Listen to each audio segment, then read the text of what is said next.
Ahí sí. Qué alegría, ¿no? Ver cómo Dios también trabaja, su Espíritu Santo va moviendo corazones y va levantando hermanos y hermanas para que puedan servir mucho más todavía en la congregación. Y eso también da ánimo porque sabemos que hay otros hermanos dentro de la congregación que se van a levantar, pues no, y en un momento también van a empezar a servir en el diaconado, en otros roles también que la iglesia necesita. Jóvenes que se van a empezar a levantar y van a empezar a predicar, si Dios permite, también en el mediano plazo. Otros hermanos que van a empezar a ir de misiones. Bueno, hay mucho para soñar y hay mucho para ver desarrollar en la iglesia, así que es una alegría ver todo esto pasar. Acompáñenme, vamos a orar y luego entramos de lleno al sermón de esta mañana. Buenos días, papá, queremos saludarte. Mi Dios, te damos gracias, Señor, por permitirnos ser parte de tu iglesia, ser parte de tu reino, Señor mío. Gracias, Dios, porque podemos ver también cómo hombres y mujeres se están levantando, están siendo usados por ti para poder servir, Padre, de una manera más efectiva y enfocada también en la iglesia, Padre. Te agradecemos por estos hermanos, te agradecemos por Amado, por su vida, por su matrimonio, por su servicio también como anciano a la iglesia, como pastor de la iglesia. Te pedimos, Dios, que sigas trabajando en el corazón de todos nosotros, de todo el equipo, y que podamos llevar a tu iglesia a crecer muchísimo más allá de lo que pensamos e imaginamos, Señor, por el poder que actúa en nosotros, por ese Espíritu Santo tan grande que tenemos en nuestra vida. Gracias, papá. Acompáñame en el sermón de hoy, por favor. Permíteme ser claro. Es un tema bastante profundo, intenso, el que vamos a tocar esta mañana. Y te pido, por favor, que permitas que cada uno de nosotros comprendamos tu palabra, Dios, y la apliquemos también en la manera en que tú quieras. En el nombre de Jesús, amén. Bueno, hace unas semanas ya que empezamos a hablar sobre el Sermón del Monte. Y hoy día vamos a tocar un pasaje del Sermón del Monte que honestamente es tremendo este pasaje. Yo llevo años estudiando el Sermón del Monte. Llevo años. Son los 3 capítulos que yo diría más me fascinan y me impresionan en el Nuevo Testamento. Y llevo por lo menos 2 semanas estudiando este pasaje que voy a compartir hoy día. De hecho, no vamos a alcanzar a estudiar todo el pasaje porque es demasiado lo que tiene y quiero transmitir de la mejor manera las cosas que quiero enseñar hoy día. Porque vamos a hablar acerca de la ley del Antiguo Testamento, vamos a hablar acerca de varios principios que el Señor está manifestando aquí en Mateo 5, versos 17 al 20. Así que voy a tomar algunas lecciones para poder enseñar todo el pasaje de Mateo 5, 17 al 20. Probablemente 2 lecciones, una y la de la semana que viene, o tal vez esta y 2 más. Entonces vamos a ir a nuestra Biblia, por favor, a Mateo capítulo 5. Y gracias a Limber por tener también la presentación, a Erwin que también nos ayuda con todo lo que tiene que ver con la tecnología y que hoy también está apoyándonos con algunos materiales nuevos. No sé si ustedes ven, tenemos una cámara, tenemos la computadora y otro teléfono por acá. Erwin está desarrollando bastante el Ministerio de Medios con los hermanos que están trabajando ahí y necesitamos obviamente más voluntarios. Así que si usted quiere servir en el Ministerio de Medios, por favor, hable con Erwin. Estamos con bastante necesidad de voluntarios para seguir desarrollando todo lo que tiene que ver con los medios en la iglesia. El título de nuestra lección de hoy es Nadie está por encima de la ley. Nadie está por encima de la ley. Y de hecho, la idea central de nuestro sermón de esta mañana se basa en este enunciado. Porque lo que vamos a leer en Mateo 5, versos 17 al 20, es la aplicación que Jesucristo le va a dar a la ley del Antiguo Testamento en la vida de los discípulos del Señor. Y obviamente nosotros podemos pensar al leer este pasaje que estas aplicaciones son simplemente para los discípulos que le estaban escuchando a él, pero la verdad es que al analizar los pasajes vamos a darnos cuenta que este mensaje es para todos nosotros también. Jesús está hablando acerca del cumplimiento de la ley y está llamando a sus discípulos a cumplir la ley como Él la cumplió y nos está llamando a nosotros a cumplir la ley como Él lo hizo también.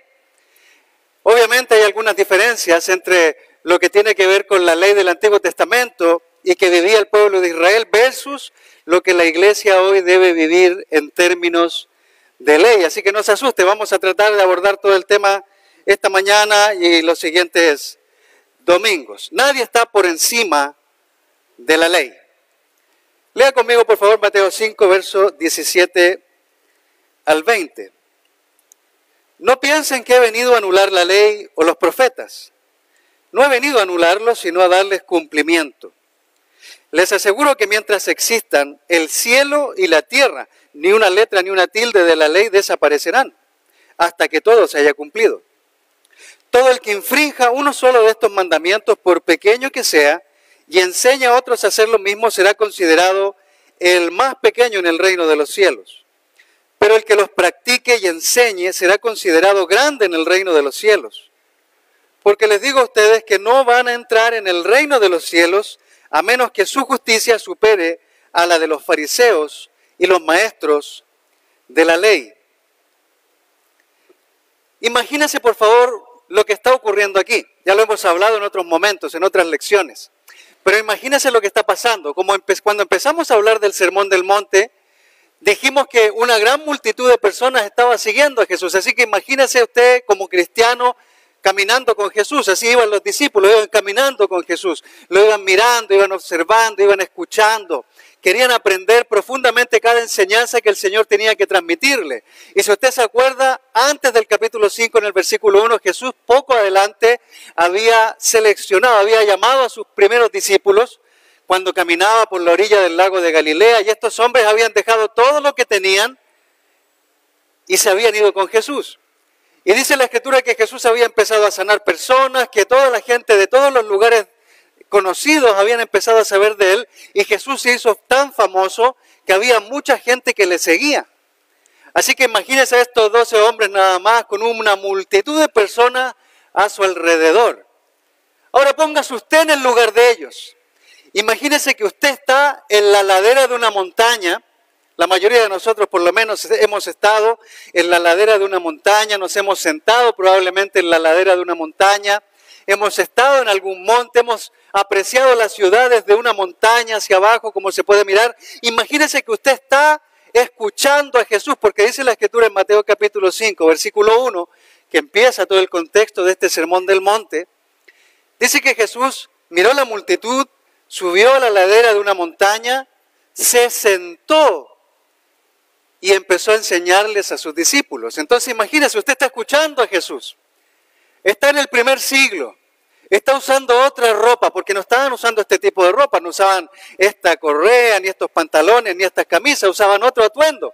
Así que imagínese que usted está bajo el sol de ese lugar, escuchando lo que el Señor tenía que decirles. Y el Señor se sienta y empieza a enseñar a los discípulos. Y comienza hablando acerca de las bienaventuranzas. Hemos hablado acerca de las bienaventuranzas. Dijimos que las bienaventuranzas son el carácter del cristiano. Las bienaventuranzas reflejan cómo es el carácter de un cristiano. No cómo debe ser el carácter, sino que cómo es. Vimos cómo Jesús habló del carácter. Vimos cómo Jesús dijo que producto de ese carácter, de buscar pacificar a la gente, de buscar entregar un testimonio de justicia, cada discípulo iba a ser perseguido, así como persiguieron a los profetas. Todo esto lo vimos un poco antes de este pasaje. Y concluimos hace un tiempito atrás hablando acerca de la influencia que los discípulos iban a tener en todo el mundo. Jesús les dice, ustedes son la sal de la tierra. Los discípulos iban a entrar profundamente en la vida de las personas e iban a influenciar con ese carácter que ellos tienen, que nosotros tenemos gracias al Señor, en las personas del mundo. Y además dice, ustedes son la luz del mundo, esos hombres y esas mujeres que seleccionó Jesús para ser cristianos y que somos nosotros también, iban a mostrar al mundo las buenas obras que nacen de un carácter transformado por Dios. También hablamos acerca de que todo este sermón, estos 3 capítulos del Sermón del Monte, especialmente están direccionados hacia los discípulos, personas que entregaron su vida al Señor, personas que se arrepintieron de sus faltas, personas que están en pobreza espiritual, personas compasivas, personas amorosas, personas que buscan desesperadamente al Señor. Pero también nos dimos cuenta que a pesar de que el sermón está direccionado hacia los cristianos, Jesús siempre tuvo puesta su mirada en la multitud. A Jesús siempre le importó y le importará que todas las personas se salven y lleguen a conocer a Dios. Esta es la misión de la iglesia. Aunque Jesús no lo dice aquí literalmente, aunque aún no hemos llegado a Mateo 28, cuando Él manda a los discípulos a ir a todas las naciones y a ser discípulos de todo el mundo, Jesús tiene su mirada puesta en todas las personas que están sin Dios, porque Él sabe que el mundo necesita sal, Él sabe que el mundo necesita luz, Él sabe que el mundo necesita cristianos y cristianas íntegras e íntegros que lleven su mensaje y ayuden a las personas a cambiar su vida. Y llegado a su momento, probablemente los discípulos empezaron a pensar que debido a todo este rol que se le estaba atribuyendo, debido a que Jesús les dice a ellos, ustedes son la sal, ustedes son la luz, ustedes son prácticamente los que van a salvar el mundo. Quizás los discípulos empezaron a pensar que ya no necesitaban de la ley. Recuerde que ellos eran judíos, ellos tienen un trasfondo judío y la ley está en sus mentes y en sus corazones porque vivían bajo ella. Entonces quizás ellos pensaron, bueno, hasta aquí llegó la ley, ahora se terminó todo esto de tener que cargar con montones de reglas en nuestras vidas. Y ellos quizás pensaron, ahora va a empezar la revolución. Claro, la revolución. Y empezó una revolución. Pero no una revolución como las personas tal vez esperaban, no era una revolución política, no era una revolución en guerra donde los judíos esperaban que el Mesías viniera y los liberara de los romanos y de toda la gente que los estaba presionando. No, no fue así la revolución. La revolución que llegó fue una revolución de amor, una revolución de ver a un hombre como Jesús completamente distinto a la imagen que ellos podían tener de un gobernante del pueblo. Se encontraron con Jesús, un hombre humilde, un hombre que a pesar de ser el Hijo de Dios, a pesar de tener todo el conocimiento del mundo y la autoridad del cielo sobre él, no pasó a llevar a nadie. Un hombre que no escaló posiciones para poder llegar a figurar en el mundo, nada. Él podía hacer lo que quisiera hacer, pero ¿sabe? Actuó desde abajo. Empezó como un desconocido. Durante 30 años por lo menos nadie sabía nada de Jesús hasta que se bautizó con Juan el Bautista y su ministerio empezó a despegar y mucha gente lo conoció. Y muchos religiosos se opusieron. Los maestros, los escribas o los fariseos también estaban en contra de Jesús. Y estaban en contra de él porque pensaron que Jesús venía a abolir la ley. Venía a terminar con todos los mandamientos que ellos mismos habían creado. Porque usted sabe, las personas religiosas e hipócritas que buscan cubrir sus malas acciones, sus pecados, con diferentes reglas que hacen parecer que todo está bien, se enojan cuando alguien los enrostra y les muestra la verdad. Y precisamente es lo que Jesús vino a hacer a esta tierra. Vino y persiguió tremendamente a los religiosos hipócritas que tenían una imagen de santos y de buenas personas. Y es lo mismo que vamos a ver aquí en el sermón. Solo le quiero dar una introducción para que usted sepa de lo que vamos a hablar. Pero en resumidas cuentas, mis hermanos, esta parte del Sermón del Monte es una transición también, porque Jesús va a empezar a enseñar a partir del versículo 21 al 48 del mismo capítulo, cómo se aplica la ley en la vida de un cristiano. Y vamos a aprender mucho de eso. Y tal vez nos vamos a sorprender y hasta a lo mejor nos vamos a inquietar, porque ninguno de nosotros, hermanos queridos, está por encima de la ley. Ninguno de nosotros.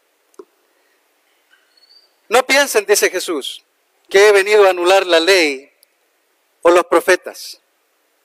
No piensen que he venido a anular la ley o los profetas. Jesús fue enfático y fue claro. Nadie está por encima de la ley, ni siquiera Él mismo. Ni siquiera Cristo mismo está por encima de la ley.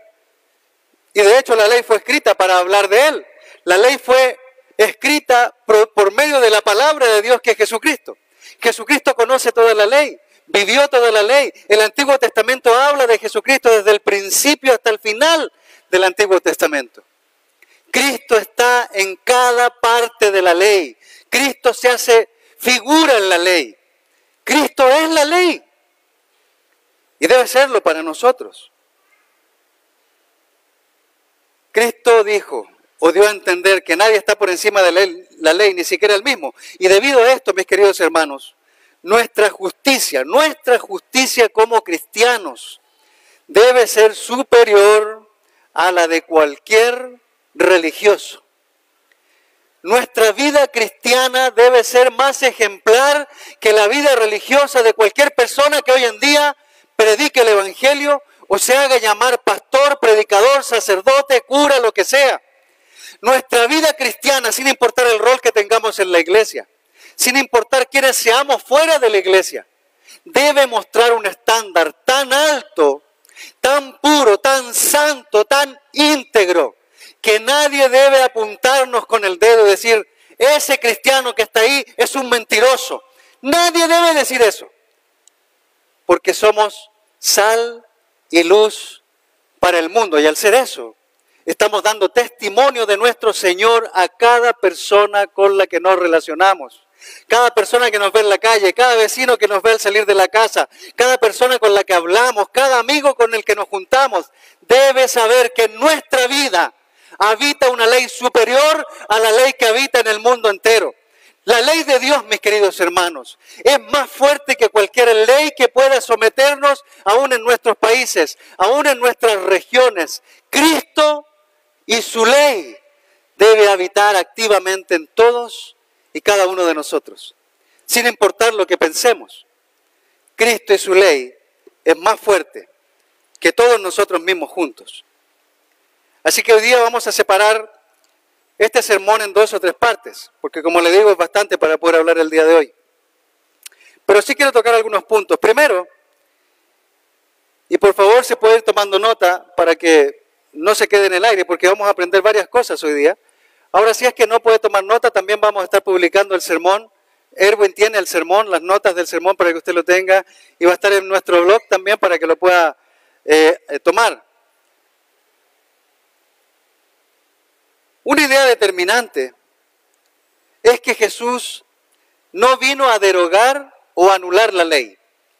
Y esto es importante. Jesús dice, yo no vine a anular la ley. Yo no vine a destruir la ley.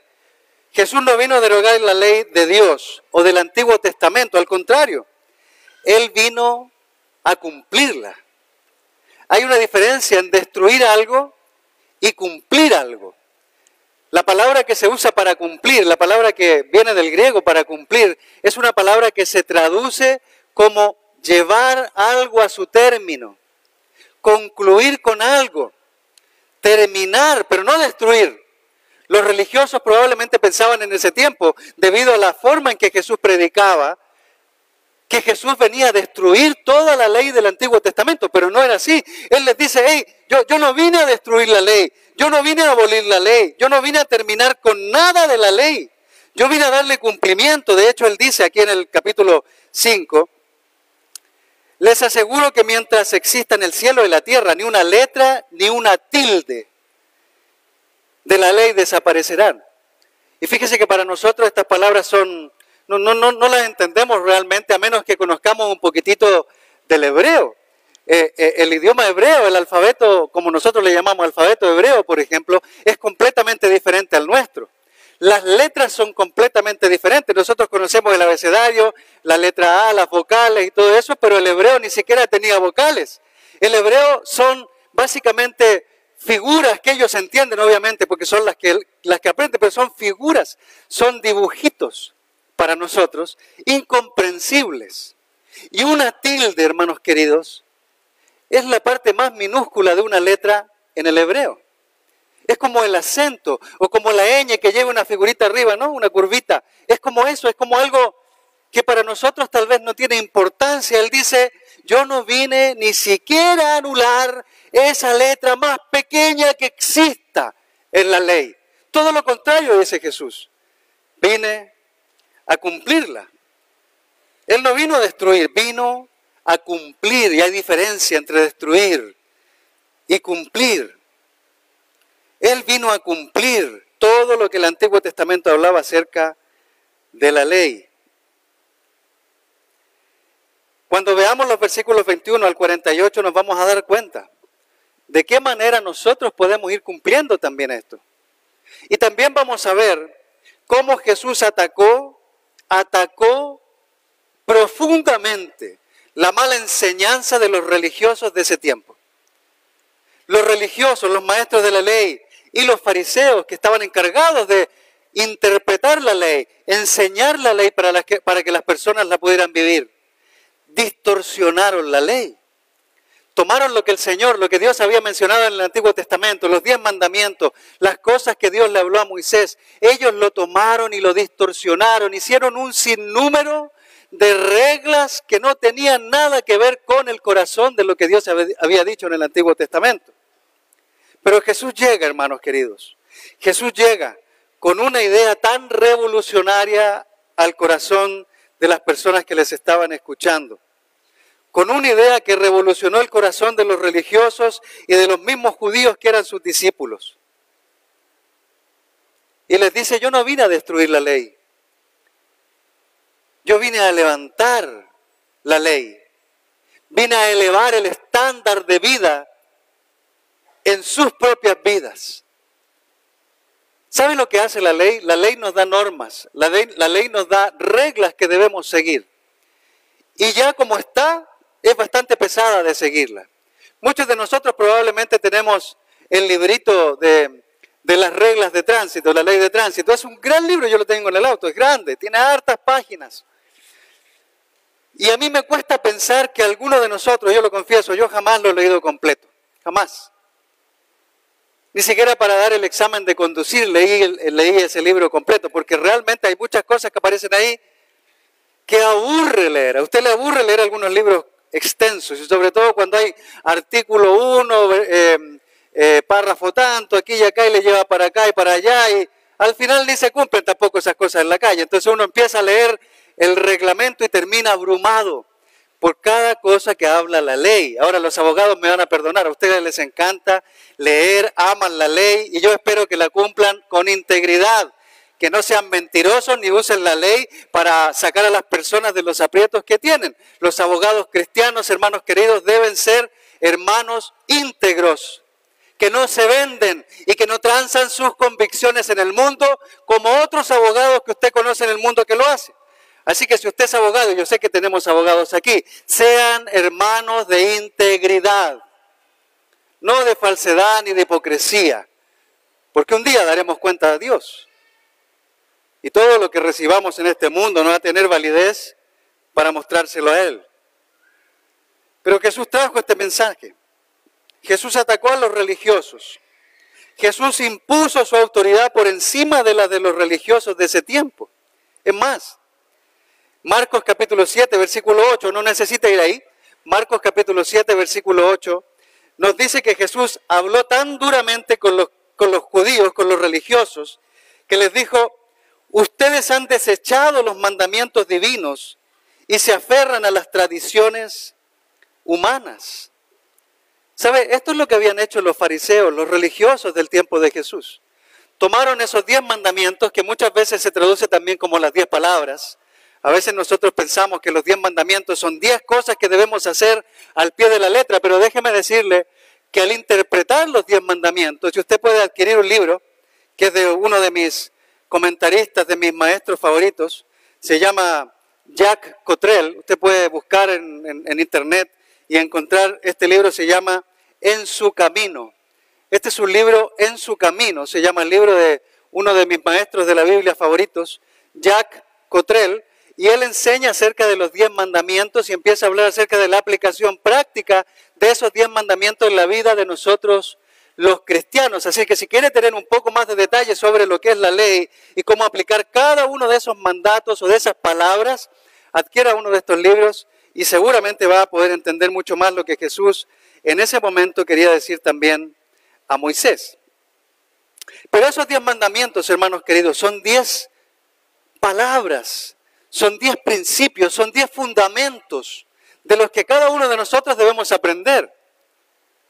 Y Jesús lo resumió todo en 2 mandamientos. Usted recordará cuando le preguntaron a Jesús cuál es el mandamiento de la ley? ¿Qué es lo más importante? Y él dijo, bueno, hay dos cosas que son lo más importante en la ley. Amarás a Dios con todo tu corazón, mente, alma y fuerza.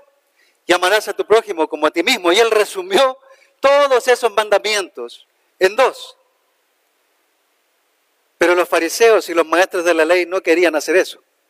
Ellos tomaron cada parte de la ley, cada pensamiento de la ley. Tomaron la ley del sábado para interpretar el sábado de una manera completamente diferente a como Dios quería que la interpretáramos. Dijeron el sábado no hay que trabajar.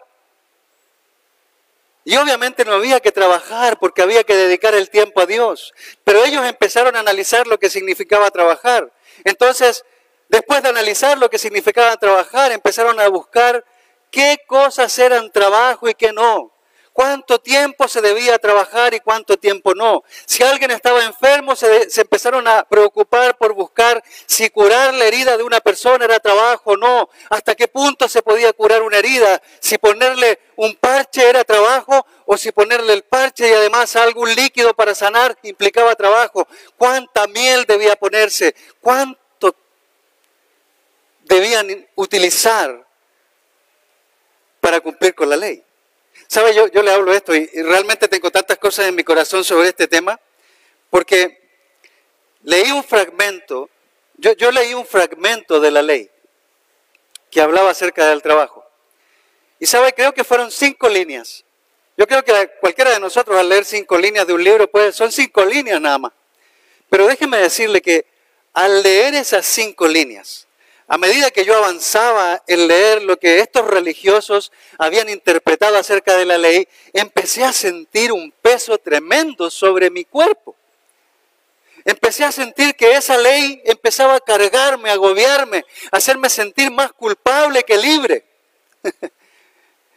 5 líneas. Y los religiosos de ese tiempo llevaron la ley a miles de reglas y normas que los judíos debían cumplir cada día. Imagínense si con 5 líneas yo me sentía así. ¿Cómo estaríamos con un libro entero de ley que debemos cumplir al pie de la letra? Porque si no lo cumplimos, podemos estar lejos de Dios. Eso es lo que hacen los religiosos, hermanos queridos. Los religiosos no nos dicen lo que Dios dice en las Escrituras. Los religiosos nos dicen lo que ellos quieren que nosotros hagamos para que su voluntad y no la de Dios se cumpla. Los religiosos se escudan detrás de sus propias reglas para ocultar su pecado, para ocultar sus faltas. Arman argumentos, ponen excusas para hacer pensar que todos los demás están mal, pero ellos no. Un religioso a usted le va a hacer sentir la peor persona del mundo, porque se va a usar a sí mismo como ejemplo. Pero un cristiano no debe ser así. Un cristiano debe mostrar la ley de Dios en su vida, la integridad, el amor, la fidelidad, la paciencia, la perseverancia de la fe. Pero no la ley, en el sentido de los religiosos. Debemos usar la ley para vivir en justicia. Y una justicia que supere a todos los religiosos que en nuestros días también existen. Tristemente, hermanos queridos, y yo necesito ver todas estas cosas para poder hablar con ustedes. Tristemente, hoy en día existen muchos predicadores falsos. Muchas personas que se hacen llamar profetas y que son falsos profetas. Que dicen que hablan de parte de Dios, pero se supone que los profetas quedaron en el Antiguo Testamento. Las Escrituras dicen que hasta Juan el Bautista, hasta antes que Jesús empezara a salir al público, el Antiguo Testamento terminó, la ley y los profetas quedó ahí. Entonces, ¿de qué hablan estos falsos profetas hoy en día? Hablan de cosas absurdas, hablan de cosas que no saben. Hace unos días pude ver un video de un profeta que estaba hablando desde Guatemala, profetizando hacia Bolivia, y él decía cosas que iban a pasar en Bolivia. Y déjeme decirle, cualquier persona con un poco de inteligencia nada más puede decir las cosas que ese hombre decía. Se viene un fuego sobre Bolivia.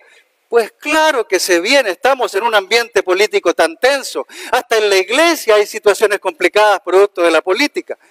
Cualquiera sabe, hermanos queridos, que esas cosas van a pasar. Que van a haber discusiones entre hermanos. pero a otra persona con ese cuento. ¿Cómo no? Eso siempre ocurre. Hermanos queridos, los profetas, y vamos a hablar en otra ocasión de eso para no entrar en más términos. Los profetas eran los que hablaban de parte de Dios en el Antiguo Testamento. Hoy ya no hay profetas del Antiguo Testamento. No existen, terminaron. Se acabaron con Juan el Bautista, como dicen las Escrituras. Terminó ahí. Ahí quedó. Así que los profetas que hoy día te dicen, no, lo que va a pasar es que va a ocurrir esto. Dios me está diciendo esto, Dios me habló. Las mismas Escrituras en el Antiguo Testamento hablan acerca de que hay profetas falsos y engañosos que van a ser descubiertos por Dios, humillados por Dios. Y algunos de ellos, hermanos, fueron muertos debido a su ignorancia y debido a hablar en nombre de Dios, pero no realmente diciendo lo que Dios quería que dijeran. Así que si alguien viene a hablarte hoy día y te dice, yo soy profeta, y yo sé, yo he escuchado a algunos. Yo fui evangélico en mi infancia y escuché a una profetisa hablar las mismas estupideces todo el tiempo. Nadie la entendía porque hablaba en un idioma extraño, pero sí sé que todo el tiempo que hablaba decía lo mismo. Y a todos nos asombraba. Se vestía de blanco, tenía el pelo largo, daba miedo la señora. Y se paseaba por el medio del salón. Era un salón pequeño, pero se paseaba por el medio, para allá y para acá. Salabay, salabay, salabay, salabay. Yo me acuerdo de esa palabra porque la tengo en mi memoria. Salabay, salabay, salabay, salabay. Y uno la miraba y se asustaba. Claro que los profetas se atemorizaban en el Antiguo Testamento, no por lo que decían, sino que porque lo que decían venía de Dios. Pero hay mucha gente que se atreve a hablar en nombre de Dios sin tener ni siquiera la unción de Dios en sus vidas. Y llenan estadios, hermanos. Y llenan salones y le hablan a la gente y la gente se desmaya, la gente llora, la gente cree en cosas que no necesariamente vienen de Dios.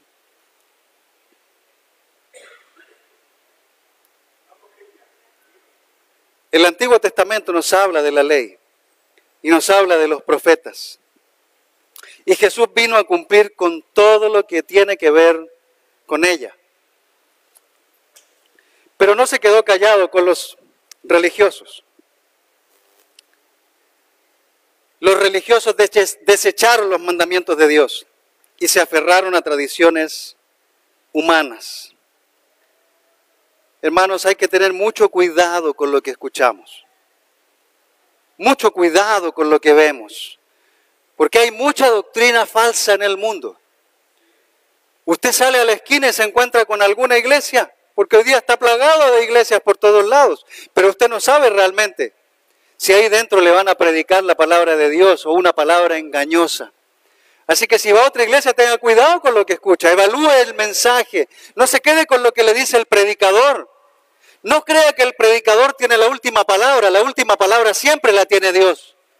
Así que llegue a su casa y no sea perezoso, no se quede con lo que le dije, vaya a la Biblia y estúdielo, compruébelo. Y si hay algo en lo que me equivoco, hábleme. Soy un ser humano, mis queridos hermanos. Y se lo digo porque hay una idealización hacia los pastores. Casi no se les toca, se les ve como los ungidos de Dios. Y claro que tenemos un rol delante de la iglesia. Pero si usted no ayuda a su pastor a ver que ha equivocado el camino, ¿quién le va a ayudar? Usted es responsable de la vida de su pastor, como su pastor es responsable de la suya. Porque somos un cuerpo, una familia, y debemos ayudarnos unos a otros a conocer la verdad, a vivir la verdad, como Jesús la está enseñando. Hermanos, el mundo requiere de la sal, de la luz. Las iglesias necesitan cristianos salados, cristianos que iluminen, cristianos que sean justos, que vivan de acuerdo a lo que dice la Escritura. Jesús ha establecido, queridos hermanos, una ley única, inviolable y que se debe cumplir. La ley de Cristo se debe cumplir. La ley de Cristo se debe cumplir.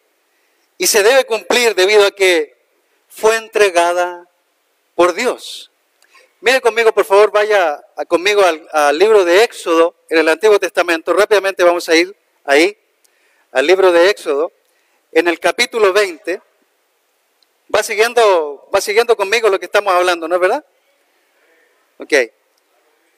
Gracias, hermano. En Éxodo capítulo 20, Dios entrega los 10 mandamientos o las 10 palabras al pueblo de Israel. Y fíjese cómo empieza hablando. Estoy leyendo desde la Nueva Versión Internacional. Acompáñenme, por favor, con su Biblia. Capítulo 20 de Éxodo. Dice así, versículo 1. Dios habló. Y déjeme detenerme rápidamente ahí. Dice la Escritura que fue Dios el que habló. No fue un profeta el que habló. No fue una persona que habló para que otro escribiera esto. No, dice la Escritura, Dios habló y dio a conocer todos estos mandamientos o palabras, como se traduce desde el idioma original. Versículo 2. Yo soy el Señor tu Dios. Yo te saqué de Egipto, del país donde eras esclavo. Versículo 3. No tengas otros dioses además de mí. Para nosotros, hermanos, y esto yo lo he aprendido con algunos de mis maestros, con los que estudio generalmente, para nosotros escuchar la palabra Dios habló y dio a conocer, no tiene mucho significado, simplemente es que alguien está hablando. Es, bueno, Dios habló, alguien escribió estas cosas en la Biblia, así que Dios las dijo. Pero ¿sabe usted, para los hebreos, porque usted sabe, el Antiguo Testamento está enfocado en el pueblo de Israel, en los hebreos, en la gente que había venido de esa línea de Dios? Para un hebreo, hermano querido, la palabra verbal, lo que Dios decía, no era una idea de algo que ellos debían hacer. Cuando Dios hablaba, ellos entendían inmediatamente que debían hacer lo que Dios decía.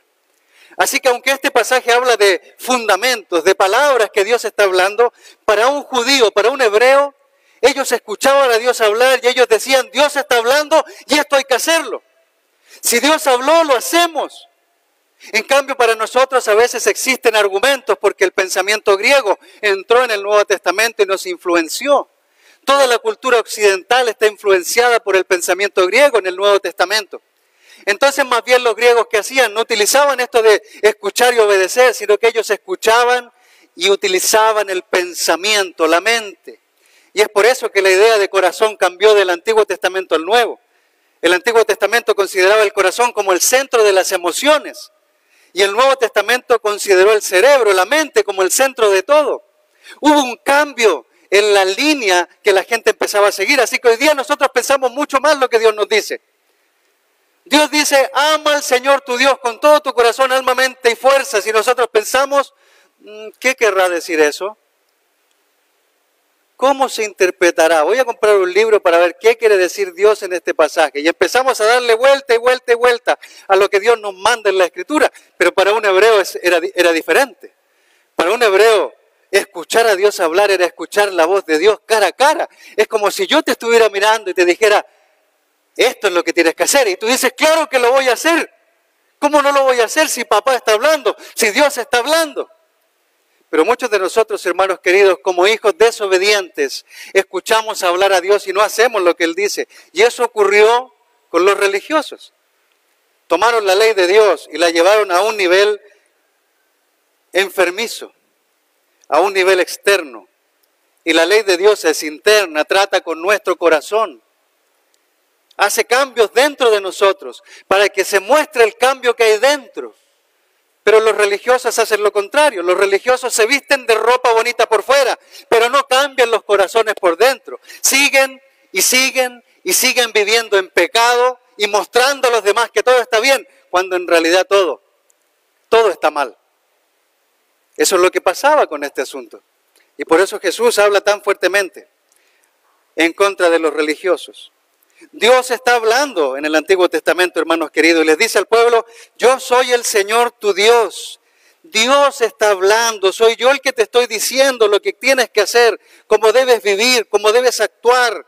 Y Él dice, no tengas otros dioses además de mí. Hoy en día, hermanos queridos, la pornografía es un dios en la vida de muchas personas. El dinero es un dios en la vida de muchas personas. El exceso de trabajo es un dios en la vida de muchas personas. Las cosas materiales muchas veces es un dios en la vida de muchas personas. La educación tiende a ser un dios en la vida de muchas personas. Los hijos son dioses en la vida de muchos padres. Pero Dios, hermanos queridos, así como dice la Escritura, ha dejado de ser Dios en la vida de muchos de nosotros. Y Jesucristo nos llama a un cambio. Jesucristo nos lleva a la ley a entender: yo soy el Señor tu Dios. Aparte de mí no hay otro. Uno tiene que reflexionar, hermanos, como Amado compartía el miércoles en su lección. Uno tiene que reflexionar en quién es su Dios. Las personas que servimos en el ministerio debemos reflexionar todo el tiempo: ¿quién es nuestro Dios? Las personas que están en el coro todo el tiempo deben pensar: ¿quién es tu Dios? Los líderes debemos pensar siempre: ¿quién está siendo nuestro Dios? ¿A quién seguimos? ¿A quién rendimos cuentas? Y cada cristiano debe pensar todo el tiempo: ¿quién es tu Dios?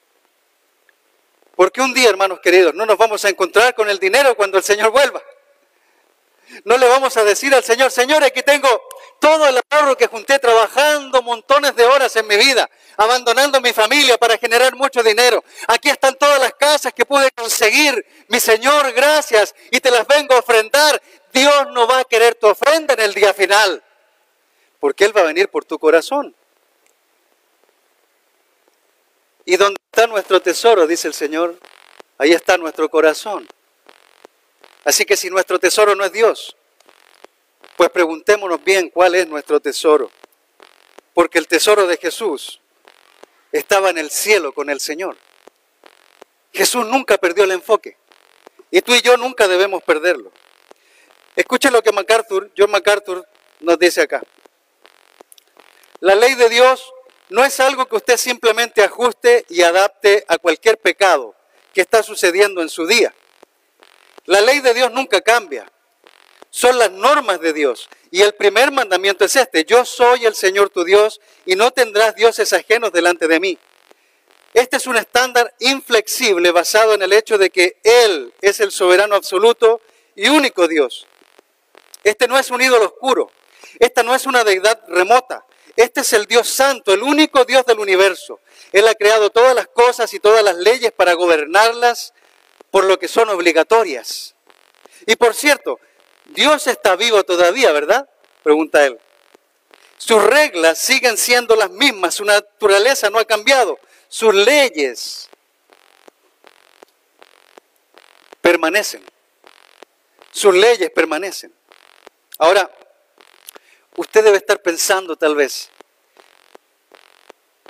¿tengo que llevar la ley del Antiguo Testamento? Ahora sí que se me fregó la vida. Porque si los judíos podían llevarla, ¿cómo lo voy a hacer yo? ¿Tengo que guardar el sábado?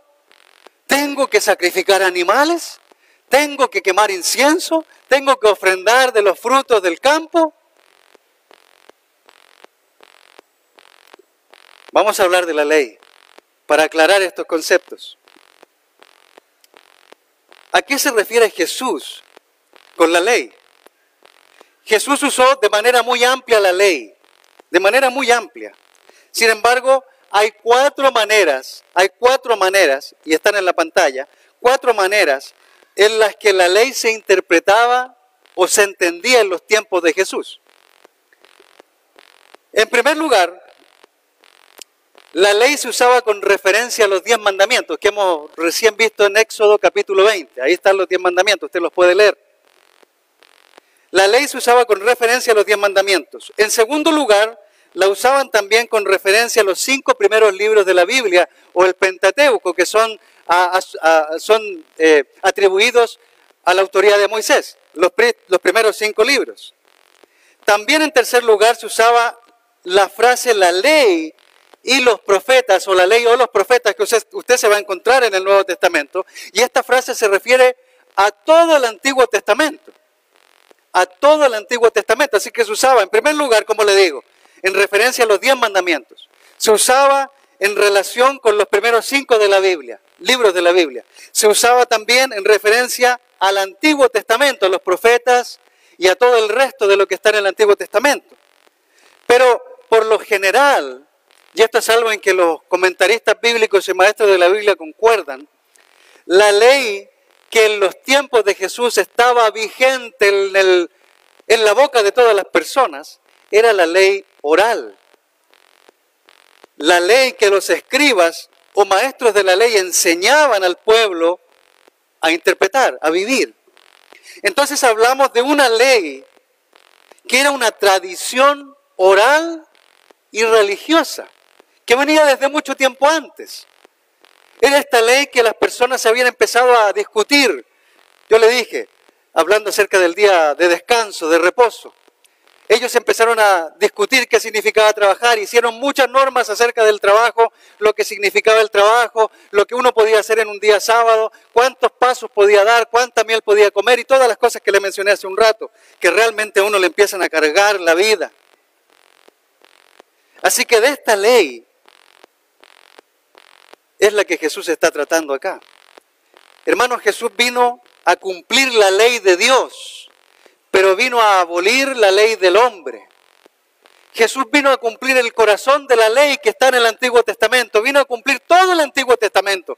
De hecho, si usted lee el Antiguo Testamento, cada libro de la Biblia en el Antiguo Testamento se refiere a Jesús. En cada libro de la Biblia usted va a recibir una referencia a Jesús. Si usted mira, lee profundamente y estudia el Antiguo Testamento, esperando que Dios le hable, le va a mostrar a Jesús. Porque el Antiguo Testamento es la sombra de lo que había de venir. Dios profetizó a Moisés que se iba a levantar uno como él, y es Jesús. Isaías está lleno de profecías sobre el Señor. El Antiguo Testamento habla de Cristo. Así que es una locura no leer el Antiguo Testamento, pensar que el Antiguo Testamento está pasado de moda, que era para otra gente. No, el Antiguo Testamento, hermanos queridos, es la base del Nuevo Testamento. Es que es muy largo y tiene tantos libros, tantas letras, tantas palabras. Y leer Levítico es una cosa tremenda, aburrida. No, no, no. Todo habla de Jesús. Si usted y yo amamos a Jesús, vamos a querer conocer al Señor también en ese contexto. Vamos a buscar ver a Jesús en el Antiguo Testamento y Dios se va a encargar de mostrarlo. Pero el uso más común de la ley era el que se usaba para hablar de los miles de requisitos o reglas que reemplazaron la ley interna de Dios por las leyes externas de los religiosos a los cuales Jesús tanto enfrentó. Fíjese lo que dice Mateo, capítulo 23. Mateo, capítulo 23. Hay un pasaje acá, no voy a poder leer todo lo que tengo preparado por el día, pero miren Mateo 23, versículo 4. Mateo 23, versículo 4 en su Biblia, por favor, nos dice así. Hablando de estos religiosos hipócritas. El Señor dice que estas personas, versículo 4 de Mateo 23, atan cargas pesadas y las ponen sobre la espalda de los demás, pero ellos mismos no están dispuestos a mover ni un dedo para levantarlas. Y algunos de nosotros hemos sido así de hipócritas, hermanos, también. Algunos de nosotros hemos puesto cargas sobre otros hermanos. Hemos obligado a otros hermanos, incluso usando la Biblia, para decirles que deben hacer algo que nosotros no hacemos.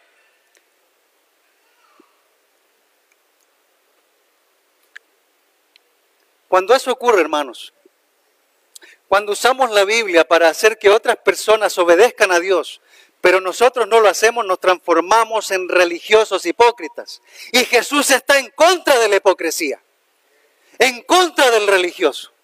Así que no debemos ser religiosos, debemos ser cristianos y vivir como la Biblia enseña. Ahora déjeme avanzar un poquitito para que podamos alcanzar a ver algunos puntos.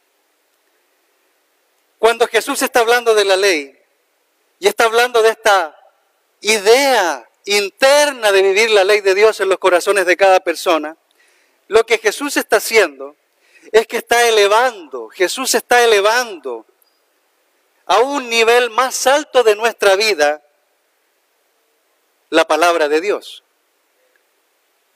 Jesús está poniendo la palabra de Dios, la ley de Dios, en un nivel más alto de lo que los religiosos podían ver en ese tiempo. Y sabe, déjeme parar un minuto acá. Cuando nosotros leemos la Biblia, hermanos queridos, no leemos la Biblia solamente para escuchar una palabra de aliento. Cuando leemos la Biblia, hermanos, estamos recibiendo el mensaje de Dios, la palabra de Dios. Y como yo le decía, para nosotros, debido a nuestro pensamiento occidental, no entendemos lo que el hebreo entendía cuando Dios hablaba. Pero si usted puede llevar su mente a entender como el hebreo entendía, con el miedo que ellos tenían del solo hecho de mencionar el nombre de Dios, ellos ni siquiera mencionaban el nombre de Dios, ellos escuchaban hablar de Dios, pero no podían decir su nombre porque tenían miedo de ser destruidos. Cuando Isaías, en Isaías capítulo 6, se encontró con el Señor, él dijo, ¡ay de mí! ¡Estoy muerto! Y cuando Moisés se encontró con el Señor en la zarza ardiente, se fue de rodillas al piso también porque tenía miedo de morir. Yo no sé si al nosotros escuchar a Dios hablar en la Biblia, llegamos a ir de rodillas ante Él, por el solo hecho de reverenciarlo en la forma que Él merece. Muchas veces reverenciamos a los hombres y a las personas que están por encima de nosotros, pero Dios está por encima de todo hombre y mujer. Hay quienes reverencian más al esposo, a la esposa, al amigo, al hijo, pero Dios está por encima de todo eso. Así que cuando abras la Biblia mañana, hoy día en la noche, hoy en la tarde, hoy mismo que la leemos, pon atención porque Dios te está hablando. Es Dios hablando, mi querida. Es Dios hablando, mi hermano. Y diciéndote lo que tú estás haciendo mal, lo que tú estás haciendo mal, lo que yo estoy haciendo mal, para que lo cambiemos, para que podamos vivir de acuerdo a su voluntad. Y no de acuerdo a la nuestra, porque vivir de acuerdo a la nuestra nos transforma en religiosos hipócritas, que predicamos un mensaje falso en vez de un mensaje de verdad.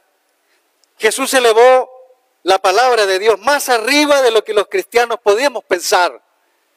Él la quiere allá, pero también la quiere aquí, la quiere en nosotros. La palabra de Dios, hermanos, se transforma en la norma de justicia. La palabra de Dios, hermanos queridos, nos da la pauta, los principios, los requisitos. ¿Cómo podemos nosotros realmente vivir una vida recta? ¿Cómo podemos ser solteros puros? ¿Cómo podemos tener matrimonios que agraden a Dios? ¿Cómo podemos ser cristianos fieles? Viviendo conforme a su palabra. Eso es todo. Viviendo conforme a su palabra. Y no conforme a nuestras ideas. Así que la clave que aquí introduce Jesús, y es un pensamiento muy importante para nosotros, la clave para vivir una vida justa, para tener el carácter que Dios quiere que tengamos, para ser sal, para ser luz para este mundo, es superar la clase de justicia que los fariseos vivían. Mateo 5, verso 20. Si su justicia no supera la justicia de los fariseos y maestros de la ley, no crean que van a entrar en el reino. Debemos tener una justicia superior a la de los religiosos. Debemos estar por encima de los religiosos en términos de carácter, en términos de amor, en términos de corazón para Dios. La justicia de los fariseos, queridos hermanos, nunca podría alcanzar las exigencias de la justicia de Dios, porque su justicia, la justicia del religioso es externa, y ya se lo dije. La justicia del religioso es externa, se muestra por aquí, se muestra aquí, por fuera. Y Jesús lo criticó. Jesús les dijo, y usted recordará también por ahí por Mateo capítulo 23, ustedes por fuera parecen sepulcros blanqueados, limpios, bonitos, por fuera hermosos, pero por dentro están llenos de huesos secos, de podredumbre, de olor a muerte. Así es el religioso. Así es el hombre o la mujer que hablan de Dios, pero no viven la verdad de Dios en sus propias vidas. Así que para ser todo lo que Jesús ha dicho que somos, todo lo que Jesús ha dicho que somos, porque somos lo que Jesús ha dicho, debemos ser verdaderamente justos. Verdaderamente justos. Y la única manera de serlo, hermanos queridos, es ir más allá de la hipocresía religiosa. Ir más allá de la hipocresía religiosa, es ir más allá de la apariencia de ser buenos. Es dejar de mostrar al mundo que somos buenos cuando no lo somos. La iglesia no está llena de gente buena. Y ya hemos hablado de eso en otra ocasión. a menos que la justicia de ustedes no supere a la de los fariseos y maestros de la ley, no entrarán en mi reino. No quiero dejarle con algunos pensamientos en el aire, pero quiero avanzar rápido antes de terminar.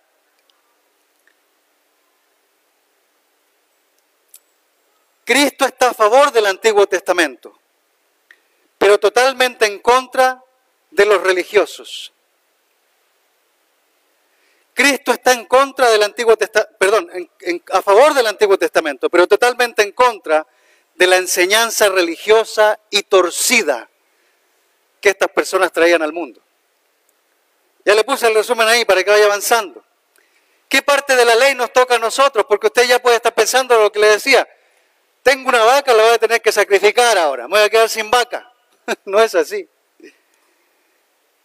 Recordemos lo que Jesús dijo que vino a hacer. Él vino a cumplir con la ley. ¿Con qué ley vino a cumplir? Pues con toda la ley. El pueblo de Israel, hermanos queridos, interpretaba la ley de tres maneras también. Por un lado estaba la ley judicial.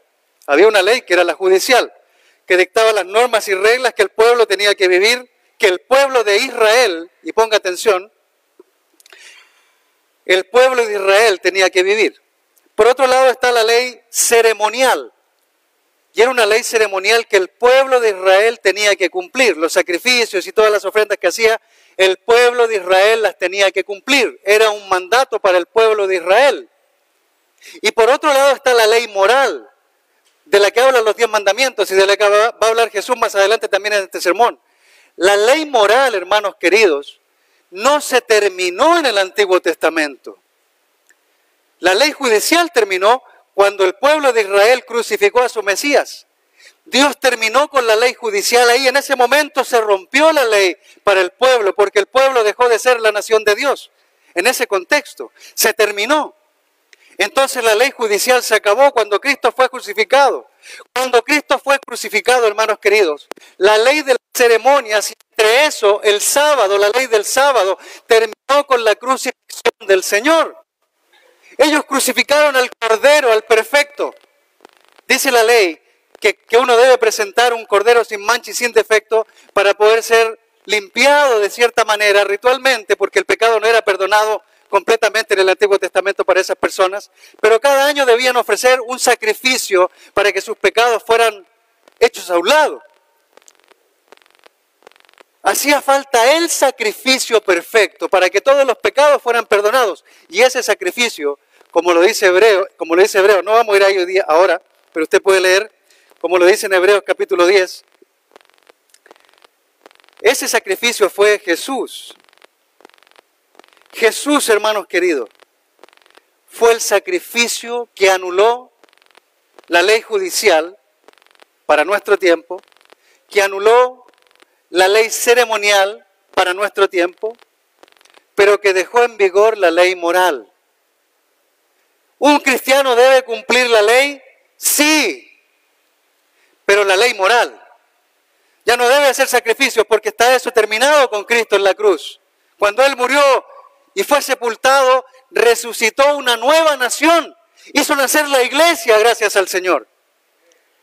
Y la iglesia se rige por otras normas, no se rige por sacrificios, no se rige por días como lo hacía el Antiguo Testamento el pueblo de Israel. Se rige por Cristo y por su estilo de vida. Así que hoy en día, hermanos queridos, Cristo reemplazó y terminó con esa ley terrible que el pueblo tenía que vivir en la antigüedad. Pero sí elevó el estándar de nuestra vida.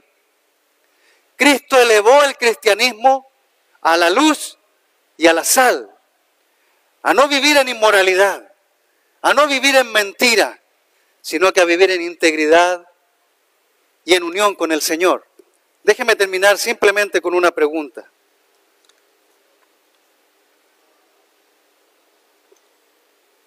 ¿Encontró al Señor en la Escritura? ¿Usted ha escuchado a Dios hablarle por medio de las Escrituras? Si usted ha escuchado a Dios hablarle por medio de las Escrituras, mi querido hermano, mi querido amigo, Él puede ayudarle a vivir su ley. Si no lo ha encontrado, pues búsquelo. Hoy es tiempo, mis hermanos. Hoy es tiempo, amigos queridos, de buscar al Señor y volvernos a Él con todo el corazón, para que su ley habite en nuestros corazones, para que su vida nos guíe y para que le demos gloria al Señor con todo lo que hacemos. Gracias. La semana que viene continuamos con todo lo que resta.